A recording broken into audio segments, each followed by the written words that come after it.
We begin with that landmark summit between President Trump and President Xi Jinping of China. Air Force One has now landed in Beijing. Both leaders hope to reduce tensions over issues like trade, with the economy still a top concern for Americans. But their summit could be overshadowed by disagreements over the war with Iran. Weijia Jiang is in Beijing covering the president's visit. Weijia, good morning.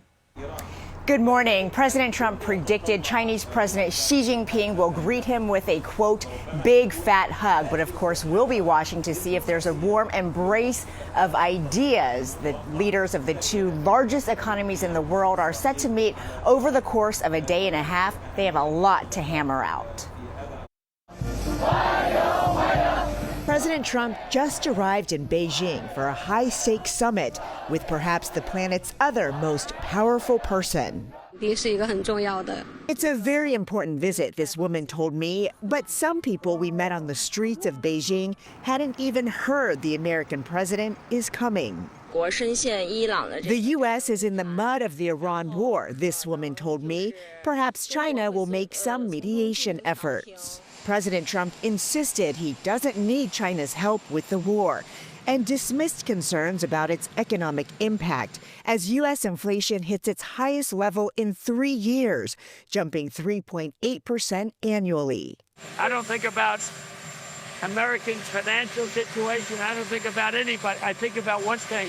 You cannot let Iran have a nuclear weapon. But China is the biggest buyer of Iran's oil, and now boatloads are trapped behind the U.S. blockade. So on the table today, everything from Iran and Taiwan to tariffs and trade. Trump is bringing top CEOs like Elon Musk and Apple's Tim Cook and plans to push President Xi to buy more American beef, soybeans, and even Boeing airplanes.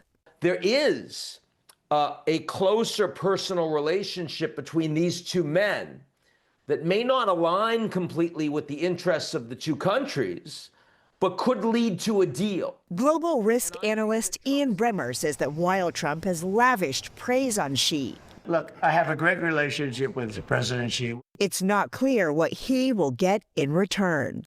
The Chinese feel very confident, and that may well be a mistake in how the meeting goes, but it's a danger for Trump. We know that one of President Trump's first requests of President Xi will be for China to, quote, open up business to the U.S.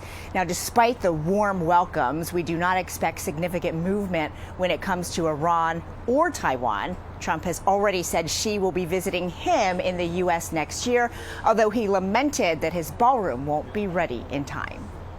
All right, Weijia, thank you so much.